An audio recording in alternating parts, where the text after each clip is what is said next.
Senator Whelan. Much, Cahill. How much time have I? 6 minutes, Senator. Thanks very much, Cahill. I'd like to welcome Minister Howland to the House, and I'm grateful for him coming here to take this motion personally, because I think it is an important matter, and that the spirit, I support wholeheartedly the spirit of the motion, and I know that Senator Mary-Louise O'Donnell and those who have concerns about this are genuine, and they're not to be dismissed or taken lightly. I'd like, in fact, to be able to vote in favour of it, but it's, as the old expression goes, it's more than my job's worth, mister. I would be expelled from the parliamentary party due to an archaic whip system, which I think is an absurdity really on a matter which is a motion and not legislation. I think the Senate should be allowed to have a free hand and a free vote on such matters, if only to express our concerns. Minister, I suppose the expression, if it's not broken, why fix it, comes to mind. I mean, the lottery, as you have pointed out, was well constructed, well devised, and has worked well over decades. And as you have pointed out yourself, Minister, has yielded a significant $4 billion towards worthy causes and charitable causes. And I'm just a little bit concerned that we have sort of, if you like, hitched our wagon to the lottery wagon to the National Children's Hospital, which everyone in the country is crying out for, and we commend the government for the progress it's making and finally choosing a site and proceeding with that matter after years of prevarication and delays. But are we saying that if we don't get the correct bid and we don't get a bidder who pays the money up front, therefore we're not going to have the Children's Hospital, that we put all our eggs in that one basket? So I think that in itself is a danger that's attendant to this approach. While it is creative, I think it's a danger, because if, for instance, you cannot, no more than ourselves, foresee the outcome of the tendering process, and if we don't get a bidder willing to put that kind of money up front for one reason or another, does that mean we're not going to then have the funds to build the Children's Hospital? So I think that we haven't got the money by definition. So. Well, with no disrespect, Minister, my understanding is we should build the hospital, by the way, and I think that the money, the funding, in my opinion, is already embedded. Is already embedded within the lottery process, insofar as that it does generate on a weekly and on an annual basis. You asked Senator Van Turnhout where would she get the money. I mean, like, normally people build these kind of projects. They don't pay for them up front. You pay for them over a 20-year period. I would see nothing wrong, and I don't think anyone would have a problem with that. And in fact, rather than having a dedicated lottery per se for the hospital, just continue to run the lottery.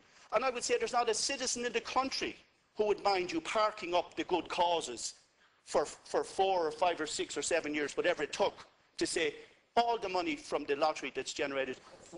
We'll come to that in a second. The situation is, I also have a serious concern, even though I have no ideological impediment to these matters, because I think we should make sensible decisions rather than get hung up on who runs what and who owns what. But we have precedent in this area, Minister, where a previous government, meaning well and thinking well, I'm sure, privatised Aircom and sold it off on behalf of the citizens.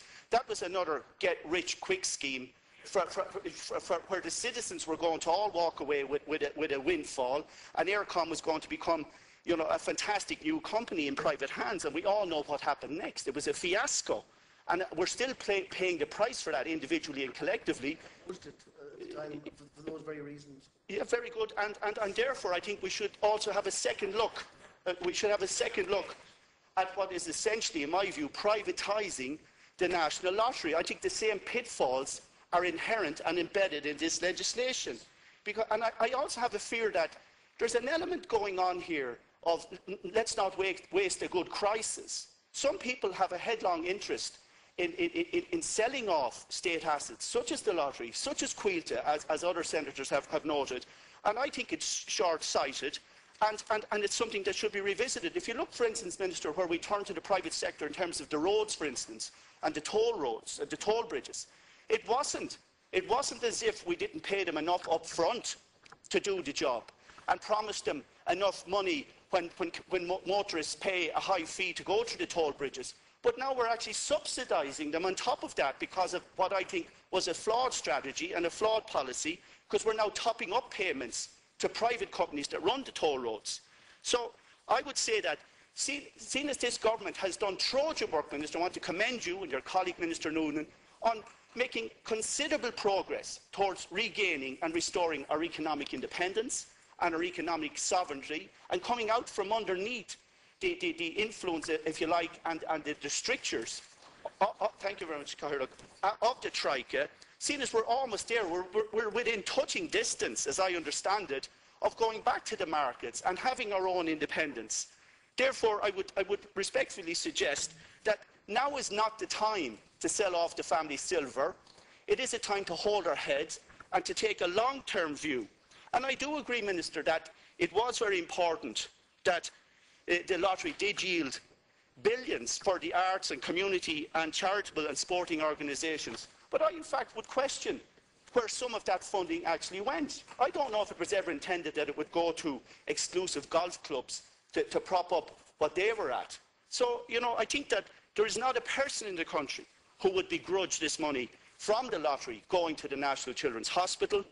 I welcome, Minister, the comments that you have made in your speech to the Senate this evening, your concerns about the invasiveness and insidious invasiveness of online gaming, and it's almost it's now in our living rooms. You can't watch any sport now, but that it's all gambling, it's all gambling, and people now do not have to leave the comfort of their homes to spend sometimes the family income of the week. And I think that's a danger, Minister, and I think it is very important that you do appoint a regulator to put in place, to put a backstop on that. So, Minister, we do need, I will finish now, Caroline, we do need clarity on what's happening.